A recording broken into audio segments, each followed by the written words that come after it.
할렐루야. 옆에 있는 분과 한 번 더 인사할까요? 말씀에 큰 은혜가 임할 것입니다.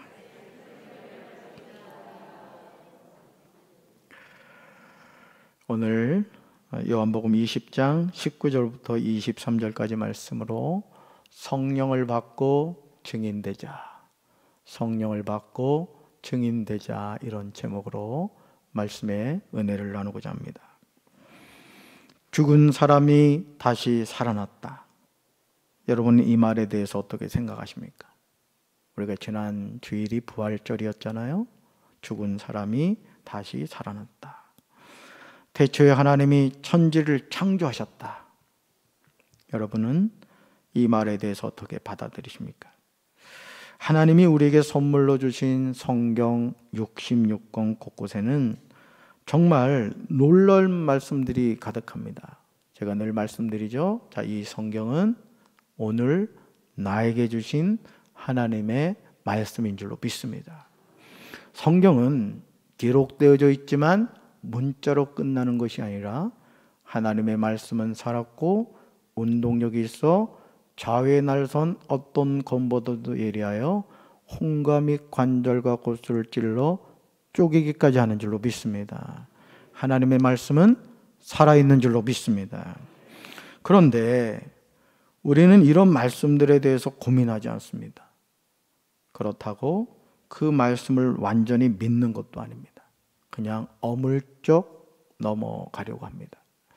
저는 우리 사랑하는 성도 여러분들이 하나님의 말씀을 읽을 때 주여 이 말씀이 깨달아지게 하시고 이 말씀이 믿어지게 하옵소서 기도하시면서 말씀을 읽으시고 듣게 되시길 주님의 이름으로 축원합니다.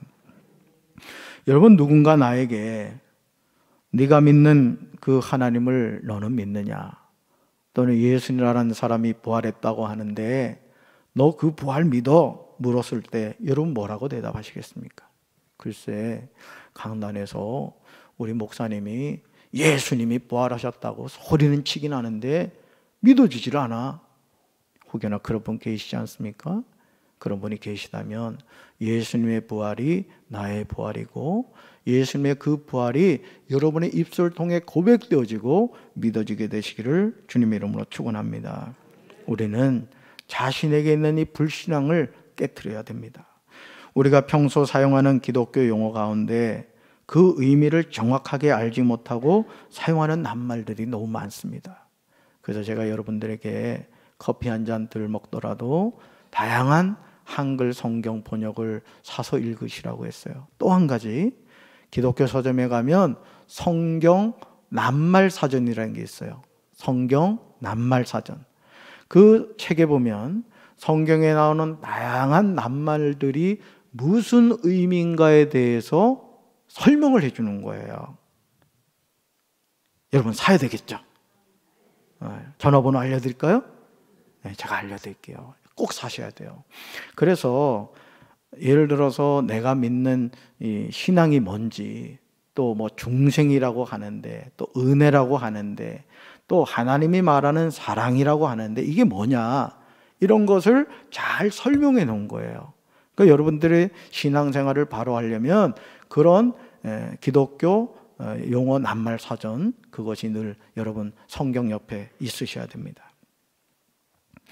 참 안타까운 것은 오랫동안 신앙생활을 하면서도 그런 낱말이나 용어들을 알려고 하지도 않고 또 자기 스스로 알고 있다고 착각하는 내용이 적지 않아요. 그래서 너 예수 믿니? 라고 물으면 믿지? 그럼 뭘 믿어? 질문을 해 들어오면은 막 당황하는 거예요. 그리고 이단들이 예를 들어서 그렇잖아요. 이단들이 너 유월절 지켜? 이러면은 우리 교회는 글쎄 지키나? 막 머리를 극적거리면서 당황해 하는 거죠. 왜요? 우리가 신앙생활하면서 그런 것에 대해서 제대로 알지 못해서 그렇습니다. 이제 우리는 내가 믿는 신앙이 뭔가를 바로 알아야 할 줄로 믿습니다. 난 놓고 기억자도 모르는 그런 신앙생활을 하면 안 된다고요. 사랑하는 성도 여러분, 히브리서 11장 1절에서 믿음이 무엇인지에 대해서 말합니다. 같이 읽습니다. 믿음은 우리가 바라는 것들에 대해서 확신하는 것입니다. 또한 보이지는 않지만 그것이 사실임을 아는 것입니다. 아멘. 자, 믿음이란 사전적인 의미를 보니까 어떤 사실이나 사람을 믿는 마음을 믿음이라고 정의하고 있어요. 그런데 종교적인 의미에서 보니까 초자연적인 절대자, 창조자 및 종교 대상에 대한 신자 자신의 태도로서 두려워하고 경건히 여기며 자비, 사랑, 의례심을 갖는 일이 믿음이라고 정의하고 있습니다. 우리는 히브리서 기자가 말하고 있는 내용에서 믿음이 무엇인지 알게 되죠. 자, 첫째, 같이 읽습니다. 믿음은 우리가 바라는 것들에 대해서 확신하는 것입니다. 아멘. 중요한 거예요. 우리가 바라는 것들에 대해서 확신하는 게 뭐다? 믿음이다. 자, 두 번째요. 같이 읽습니다. 믿음은 보이지는 않지만 그것이 사실임을 아는 것입니다. 아멘. 그래서 여러분, 허허벌판에 정조영 회장이 말이죠, 아무것도 없는 거기에다가 여러분 현대제철을 만들었잖아요.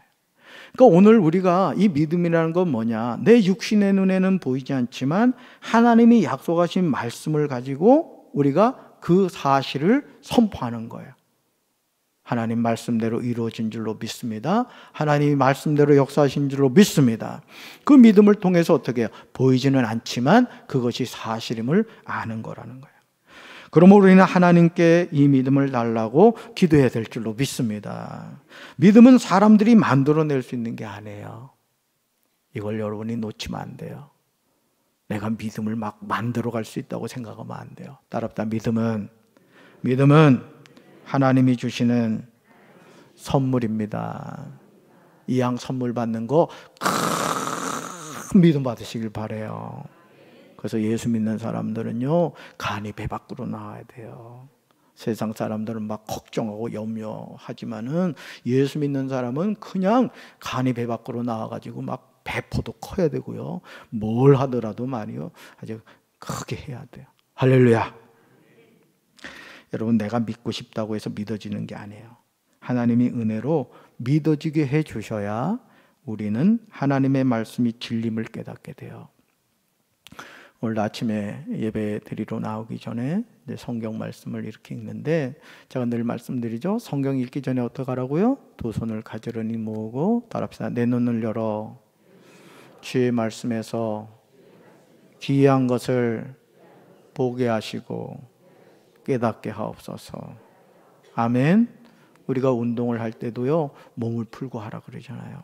하나님의 생명의 말씀을 여러분이 펼쳐서 읽기 전에도 이미 여러분의 그 마음에서 하나님이 은혜가 이미 결정되는 거예요.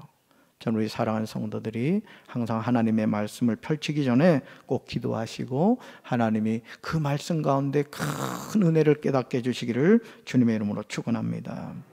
예수님의 부활을 믿을 수 있는 사람이 과연 얼마나 되겠습니까? 여러분, 예수님 부활하신 거 믿으세요? 솔직하게 목사님, 저는 지금 당장 죽어도 저는 천국에서 깨어나요. 그러신 분은 엄지 발가락을 까딱까딱 해보세요. 예, 역시 그렇습니다. 부활이 믿어져야 할 줄로 믿습니다. 예수님이 그토록 믿었던 12 제자들의 면면을 보셔야 돼요. 가룟 유다는 예수님을 은전 30에 팔았습니다. 예수님이 십자가에 못 박여 돌아가실 때 다른 제자들은 도망을 쳤어요. 자, 우리는 제자들을 비난하고 욕하기 쉬워요. 어떻게 된 제자들이 말이야, 예수님을 팔아먹지를 않나? 예수님 십자가 질 때 예수님을 지켰어야지. 어떻게 그렇게 바보 같은 행동을 해? 여러분 막 손가락질 하시죠. 근데요, 사실은 우리가 바로 그 제자들이었다는 거예요. 왜요? 성경은 오늘 나에게 주신 말씀이기 때문에. 아멘. 예수님이 가장 필요로 하실 때 12 제자 가운데 예수님의 곁을 지켜준 사람은 아무도 없었어요. 아무도 없었다고요. 예수님이 철저히 혼자 남으신 거예요. 예수님의 장례를 치러준 사람은 12 제자 가운데 한 사람이 아닙니다. 예수님의 제자이기는 했지만 12 제자가 아닌 아리마대 사람 요셉이었어요. 여러분, 이것도 충격 아닙니까? 아리마대 사람 요셉은 예수님의 시체를 가져다가 유대인의 장례법대로 그 향품과 함께 세마포로 쌌습니다. 예수님이 십자가에 못 박이신 곳에는 동산이 있었어요. 그 동산에는 아직까지 한 사람도 그 안에 안치한 적이 없는 새 무덤이 있었어요. 누구 무덤이었죠? 아리마대 사람 요셉의 무덤이었어요. 자기가 쓰려고 만들어 놨던 거죠. 그날은 유대 사람이 안식일을 준비하는 날이고 또 무덤이 가까이 있었기 때문에 예수님의 제자인 아리마대 사람 요셉과 니고데모는 예수님을 거기에 모셨습니다. 이제 모든 것이 끝난 상황입니다. 예수님의 모든 사역이 끝난 것 같이 보이는 거예요. 여러분 생각해 보세요. 예수님이 어떤 분이시죠? 참 하나님이시고 참 사람이셨어요. 오병이의 기적을 행하셨어요. 어떤 병에 걸린 사람이든지 다 고치셨어요. 성령이 비둘기같이 임하셨어요. 생명의 말씀을 전해주셨잖아요.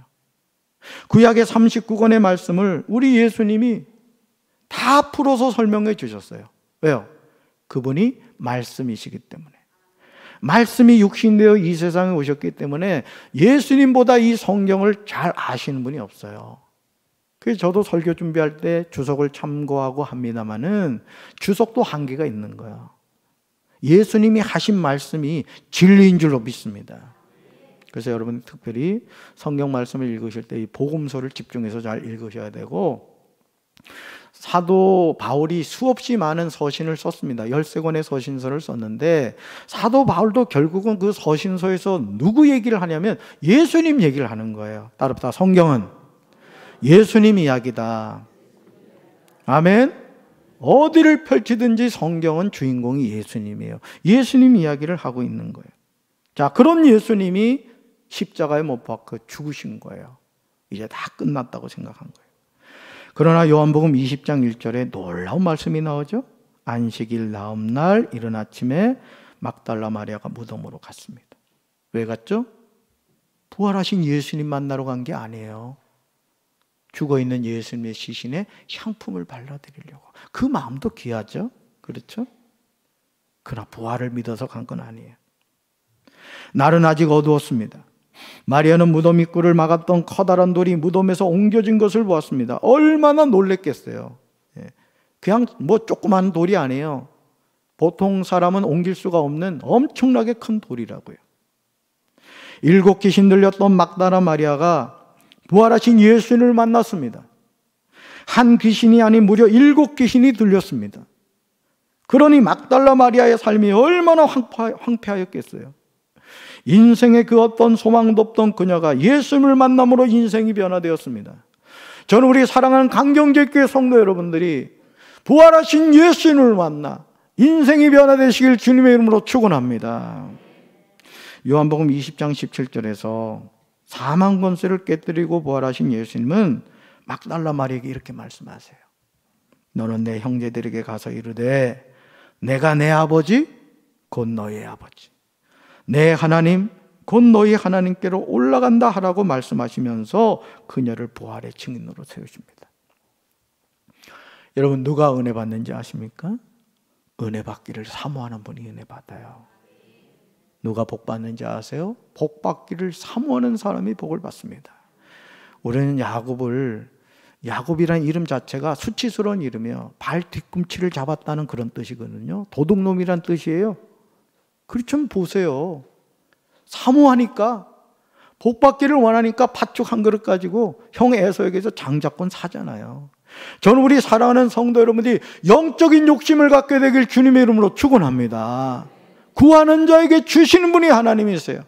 구하라 그러면 너에게 주실 것이요, 찾으라 그러면 반드시 찾아낼 것이요, 문을 두드리라 그러면 너에게 열릴 것이니라.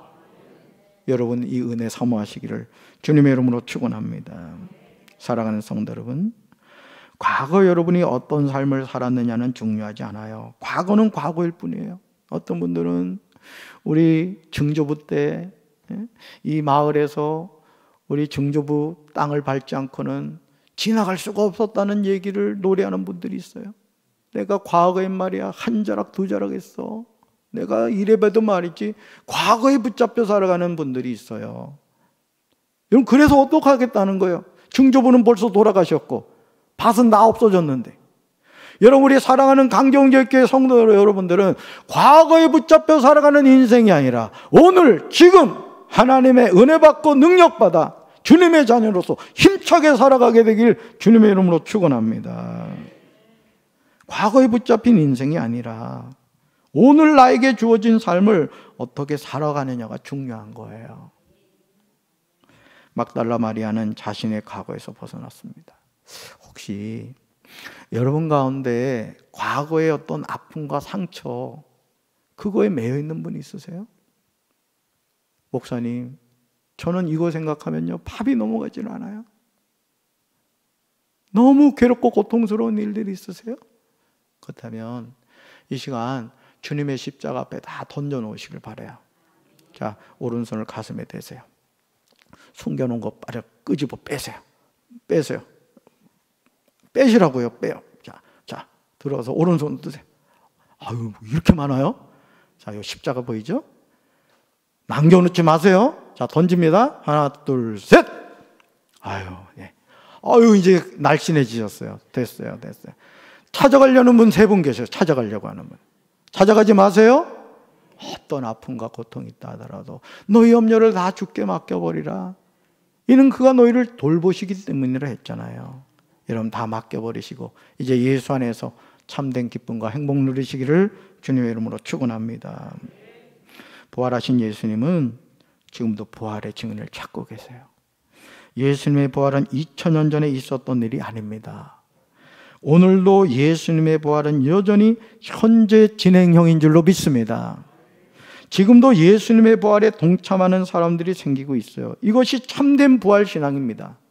여러분이 부활이라고 생각하면은 자꾸 과거의 일, 2000년 전 예수님이 부활하셨대, 먼 이야기로 생각을 합니다. 그럼 안 돼요. 참된 부활 신앙은 바로 지금 누려야 할 줄로 믿습니다. 그래서 예수 믿는 사람은요, 언제든지 주님이 불러 가셔도 두려워할 이유가 없는 거예요. 왜? 예수님이 사망 권세 깨뜨리고 부활하셨듯이 나도 이 육신의 생명이 다했을 때 하나님 나라에서 눈뜨게 되거든요. 아멘이십니까? 이 부활 신앙을 갖고 살게 되기를 주님의 이름으로 축원합니다.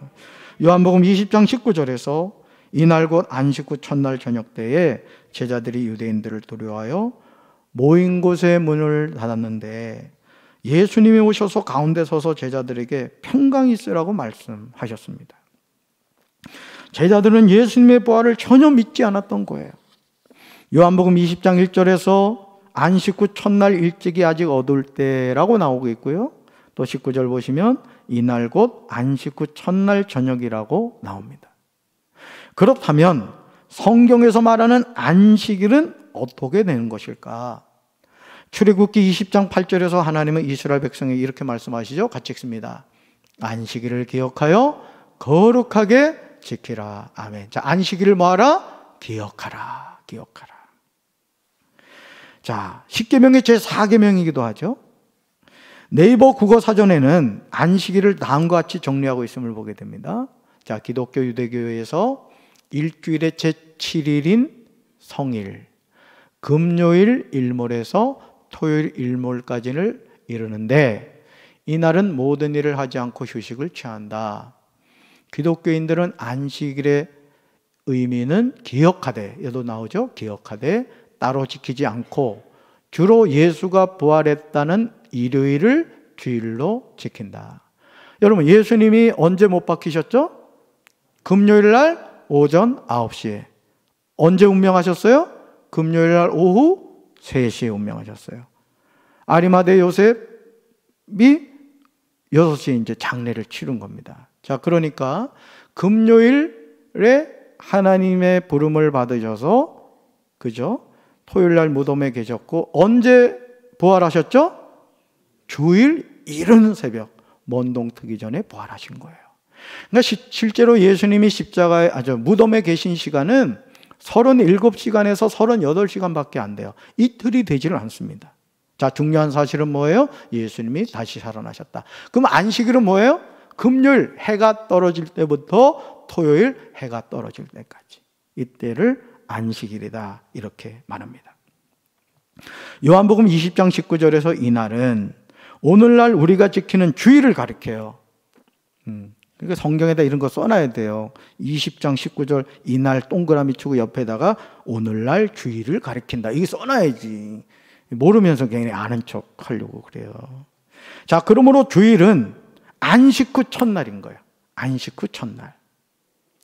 주의 날이라는 공식적인 칭호가 나오는 요한계시록 1장 10절과 고린도전서 16장 2절을 참조할 때 당시에 그리스도인들이 안식일과는 다른 어떤 특정한 날을 지켰음을 나오는 거예요. 자, 보세요. 예수님이 하신 말씀 가운데 내가 안식일의 주인이다. 말씀 기억하시죠? 자, 예수님이 안식일에 뭐가 되신다? 주인이 되시는 거예요. 자, 예수님이 누구시죠? 말씀이 육신이 되어 우리 가운데 오신 분이세요. 자, 그러면 구약 39권, 예수님이 생존에 계실 때는 신약 성경이 없었단 말이에요. 구약 39권만 있었다고요. 자, 그런데 예수님이 누구시다? 말씀이 육신이 되어서 우리 가운데 오신 분이에요. 그래서 예수님은 구약 성경을 항상 풀어서 우리에게 설명해 주셨어요. 그래서 예수님이 설명해 주시는 그 내용들이 가장 정확한 거예요. 저도 말씀을 준비할 때 주석을 참고합니다만 주석도 한계가 있는 거예요. 이걸 분명히 깨달으셔야 돼요. 그리고 예수님이 뭐라고 그랬어요? 내가 안식일의 주인이다. 그러니 우리의 신앙은 뭐예요? 구약에서 말하는 그 안식일을 완성하러 오신 예수님을 믿는 거라고요. 아멘? 그래서 주일을 지키는 거예요. 근데 이단들은 이 신천지나 하나님의 교회 같은 경우 너 유월절 지키냐? 이게 질문 가운데 하나예요. 그러면 성도들이 깜짝 놀래가지고 우리 교회 유월절 지키나? 그 고민하는 분들이 있어요. 근데 우린 유월절 지키지 않죠. 여러분 유월절이 뭐예요? 10번째 재앙, 장자의 죽음에서 어린 양의 피를 좌우문방 문설주에 바를 때 사망의 권세가 패스오버, 이게 유월절이란 말이에요. 근데 그 유월절 어린 양이 누구예요? 예수님이시란 말이에요. 더 이상 피 바를 필요 없어요. 갈보리 십자가에서 예수님이 피 흘려 죽으심으로 이제 우리는 성소와 지성소를 가로막고 있던 휘장이 찢어졌어요. 누구든지 예수의 이름으로 하나님을 만나게 되었다고요. 근데 왜 유월절을 지킵니까? 그 이단들이 그거 물어보면 이렇게 물어보세요. 반문하세요. 너 그러면 짐승 잡아 바치냐 물어보세요. 그건 또 안 하거든요. 그러니까 완전히 사입인 거예요, 사입이. 예, 여러분들. 또 안식교도 이단입니다, 여러분. 안식교도. 요즘 안식일을 완성하러 오신 분이 누구다? 예수님이세요. 그럼 우리가 누구를 섬겨야 되겠어요? 말씀이 육신이 되어 오신 예수님을 섬겨야 된다 이거죠.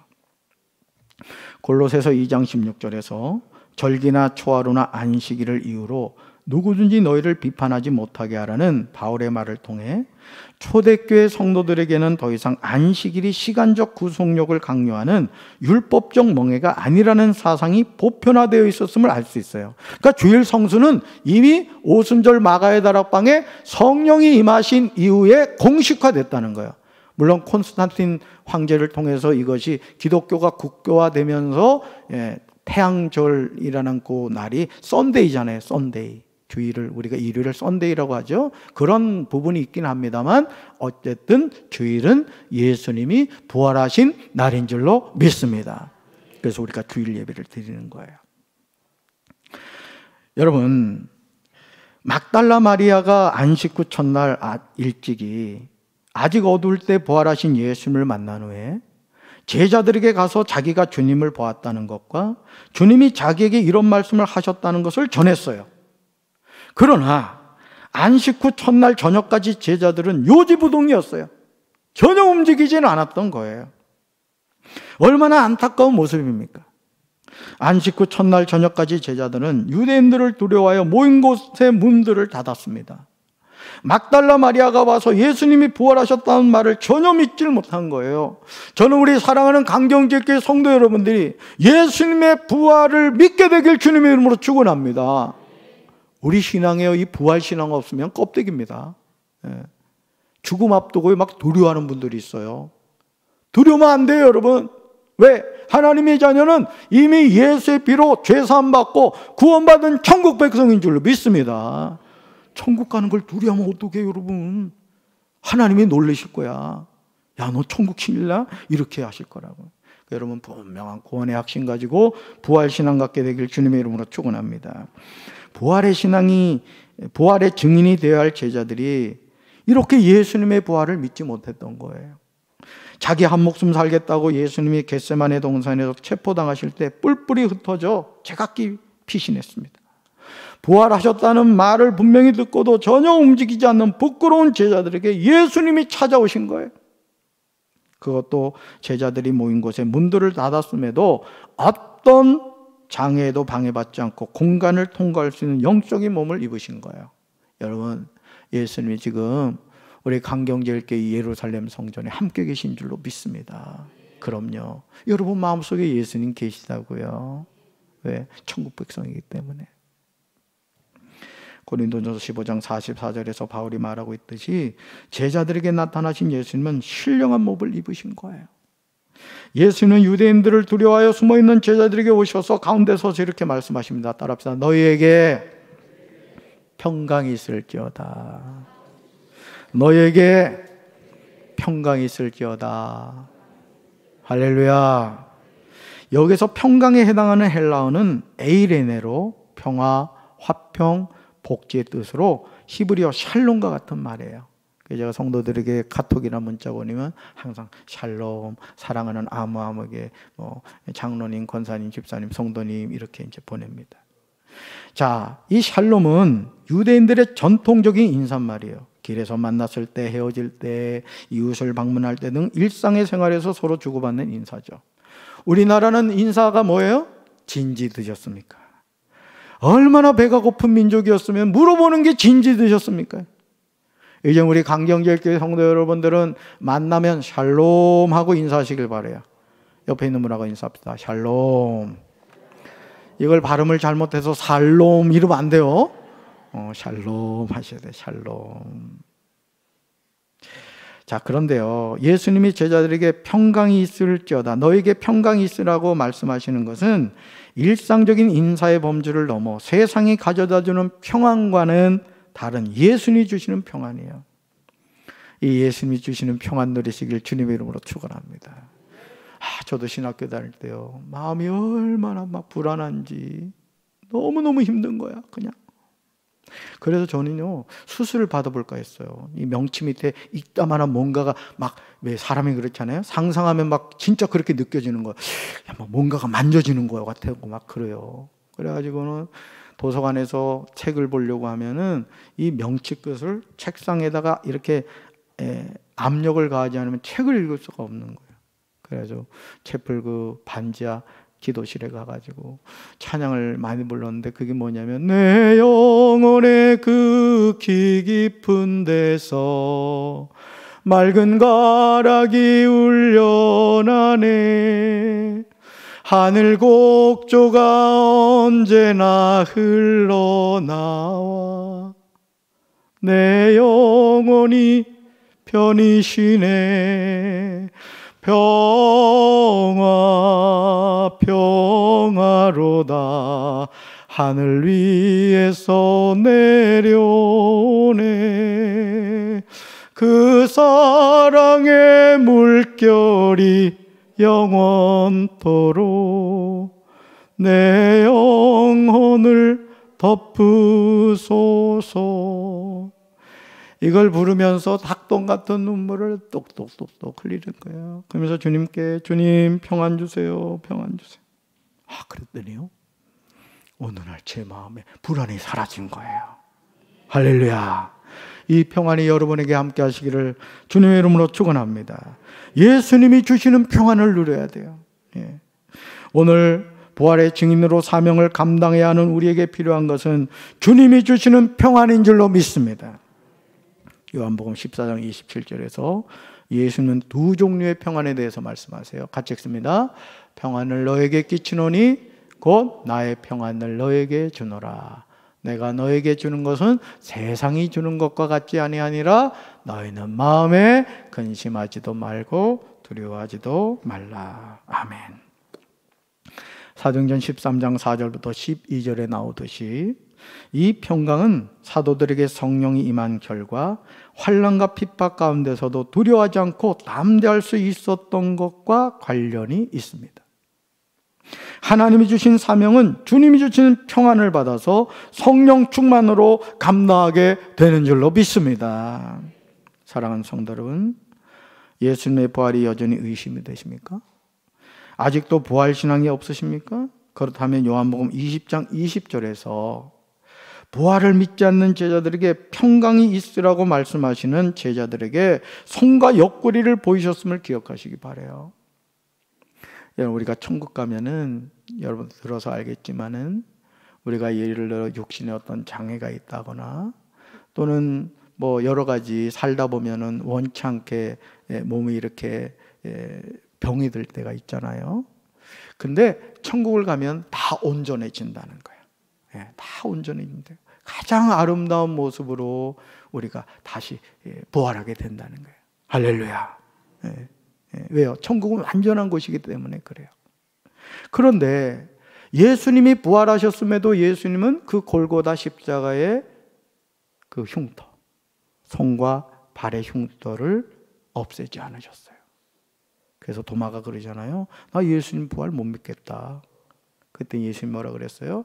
도마야, 와서 내 옆구리에 손가락 한번 넣어봐라. 그리고 믿음 없는 자가 되지 말고 믿는 자가 되라고 말씀하셨어요. 저는 주님의 이 사랑이, 이 은혜가 우리 사랑하는 성도들에게도 함께 하시기를 주님의 이름으로 축원합니다. 자, 그러자 제자들은 주님을 보고 기뻐했어요.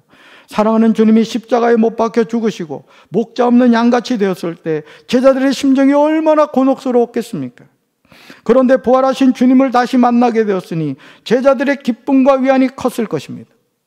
예수님은 죄인인 우리를 위하여 죽으심으로 손과 발에 못 박힌 흔적이 있었습니다. 오늘 우리가 주님의 그 흔적, 그 상처를 바라보면서 나 같은 죄인을 사랑하신 그 하나님의 은혜와 사랑을 깨달아야 할 줄로 믿습니다. 우리가 믿고 따르는 예수님은 허상이 아니에요. 예수님은 실존하셨고 예수님은 부활하신 줄로 믿습니다. 그러므로 새 찬송가 149장 주 달려 죽은 십자가 3절 가사를 보면 이렇게 나와요. 못 박힌 손발 보니 큰 자비 나타내셨네. 가시로 만든 면류관 우리를 위해 쓰셨네. 자 보세요. 못 박힌 손발 보니 뭐예요? 흉터가 있다는 거예요. 2000년 전 갈보리 십자가에서 죄인인 나를 구원하시기 위해서 그 모진 고통을 당하신 그 흉터가 여전히 있다는 거예요. 요한복음 20장 21절에서 예수님은 다시금 제자들을 향하여 말씀하시죠. 너에게 평강이 있을지어다. 그러시면서 제자들에게 말씀하십니다. 아버지께서 나를 보내신 것 같이 나도 너희를 보내노라. 여러분은 지금 예수님이 하시는 말씀이 이해가 되십니까? 예수님이 십자가에 못 박히실 때 다 도망갔던 비겁한 제자들입니다. 막달라 마리아가 부활하신 예수님을 만났다고 전해 주었음에도 유대인들을 두려워하여 모인 곳에 문들을 닫았던 유인들입니다. 그런 그들에게 다시금 사명을 부여하고 계신 거예요. 예수님이 19절에서 평강이 있을지어다 제자들에게 말씀하신 것은 예수님이 십자가에서 죽으심으로 유대인들이 두려워서 떨고 있던 제자들을 위로하는 것이었다면 21절에서 예수님이 제자들에게 평강이 있을지어다 말씀하신 것은 제자들이 파송을 받아 복음을 전파할 때 당할 환난에 대해 담대히 맞설 수 있는 것과 관련이 있다는 거예요. 저는 이 평강이 저와 여러분에게 함께 하시길 주님의 이름으로 축원합니다. 주님의 평강이 있을 때 우리가 사명을 감당하는 거예요. 사랑하는 성도 여러분, 예수님 제자들에게 아버지께서 나를 보내셨다고 분명하게 말씀하십니다. 아버지께서 나를 보내셨다. 예수님을 이 세상에 보내신 분은 아버지 하나님이신 줄로 믿습니다. 요한복음 3장 34절, 요한복음 5장 36절과 38절, 요한복음 6장 57절, 요한복음 7장 29절, 요한복음 8장 42절, 요한복음 11장 42절, 요한복음 17장 3절과 8절에서 아버지께서 나를 보내셨다. 아버지께서 나를 보내셨다. 계속해서 말씀하셨어요.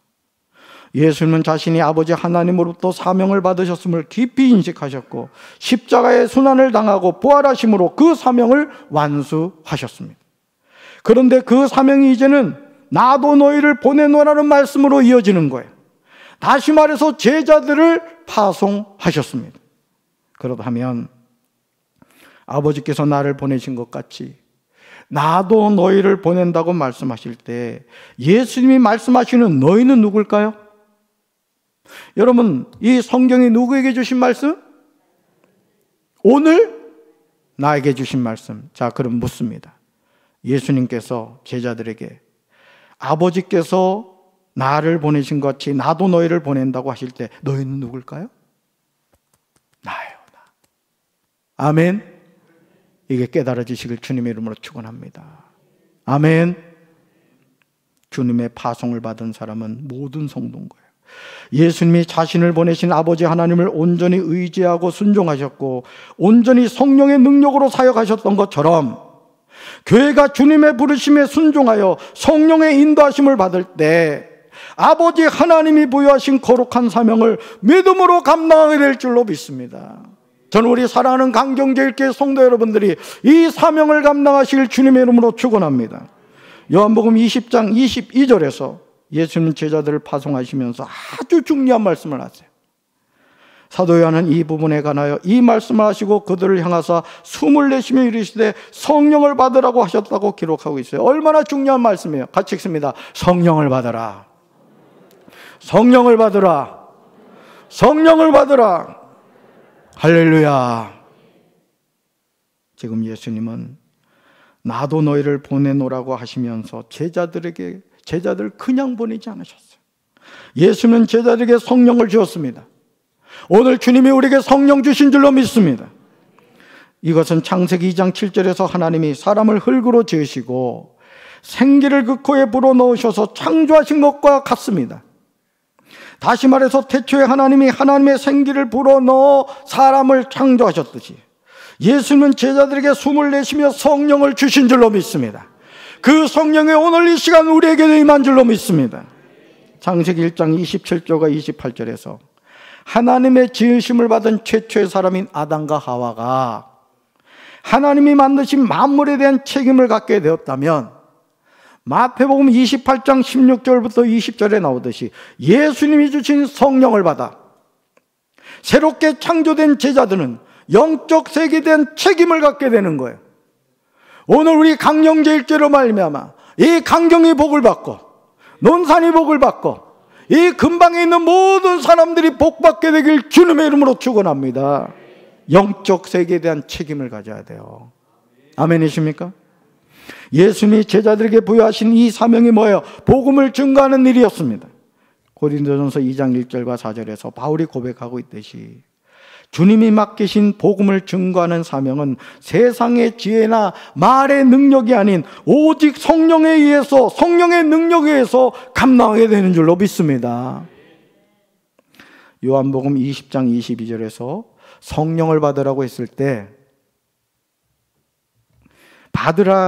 바드라에 해당하는 헬라어 라베테는 영접하라는 뜻으로 성령을 받는다는 것은 어떤 능력을 받거나 도구적 수단을 받는다는 뜻이 아니라 인격적으로서의 성령을 인간 실존 속에 모신다는 뜻이요. 따랍다 성령님, 따랍다 성령님, 이 시간 제 마음속에 오셔서 이제부터 영원토록 나를 다스려 주십시오. 아멘. 근데 안타깝게도 우리는 성령의 능력을 받는다고 했을 때 성령님을 도구하는 경향이 있습니다. 성부 하나님, 성자 하나님, 성령 하나님은 하나님이시지만 인격을 가진 분임을 명심해야 돼요. 우리는 하나님을 도구화해서는 안 됩니다. 여러분, 사람을요 수단으로 취급하는 것만큼 나쁜 게 없는 거예요. 인격이 무시당하면 여러분 싫어합니다. 여러분 아십니까? 개도요 객격을 무시당하면 화내더라고요. 하물며 사람이겠습니까? 하물며 하나님이시겠어요? 그래서 여러분들이 예배 드리러 올 때 복장을 단정하게 오라는 거예요. 여러분이 하나님 그분을 여러분이 인격적으로 대한다고 생각해 보세요. 여러분이 문재인 대통령이 혹여나 여러분을 청와대로 초청한다고 생각해 보세요. 제가 왜 머리를 이렇게 2대8로 예쁘게 하는지 아세요? 가끔 이 머리카락 한두 개가 불순종하는 머리카락이 있어요. 그럼 제가 보통 젤을 바르거든요. 그때는요 스프레이를 또 뿌립니다. 겸손할지어다. 그래서 만든 작품이에요. 잘 나왔죠? 왜? 하나님께 예배 드리잖아요. 아멘. 여러분, 하나님 무시하지 마세요. 서운해 하신다고요. 우리가 하나님의 부르심 받아 사명을 감당할 때 어떤 역사가 일어나더라도 그 일의 능력의 원천은 우리 자신에게 있는 게 아니에요. 아멘. 인격으로 우리 안에 내주하시는 성령님이 행하신 것임을 잊지 마시기 바랍니다. 그렇지 않으면 교만해집니다.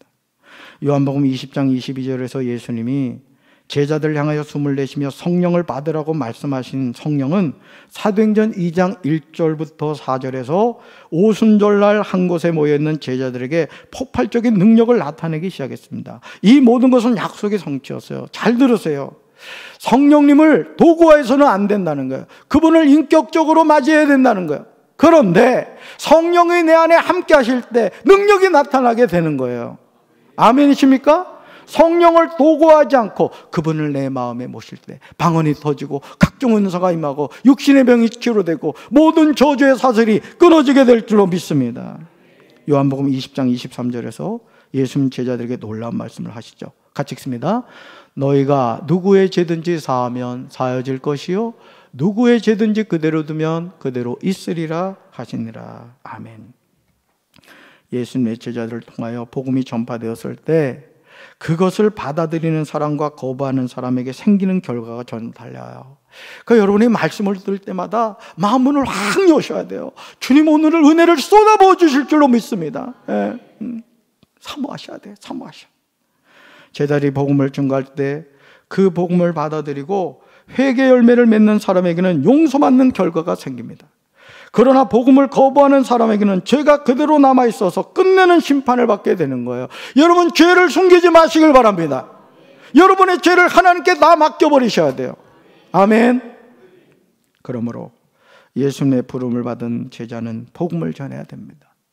왜냐하면 우리가 복음을 증거하는 일을 소홀히 하여 누군가 복음을 듣지 못하거나 잘못된 교훈을 받게 된다면, 그리하여 그 사람의 죄가 용서받을 수 없게 된다면 그것은 사명을 맡은 우리가 직무태만을 한 거예요. 이번에도 남양주에서 큰 화재가 났죠. 그렇죠? 다행히 인명사고가 없어서 얼마나 감사한지. 누군가 외치는 사람이 있어야 됩니다. 불이 났다고.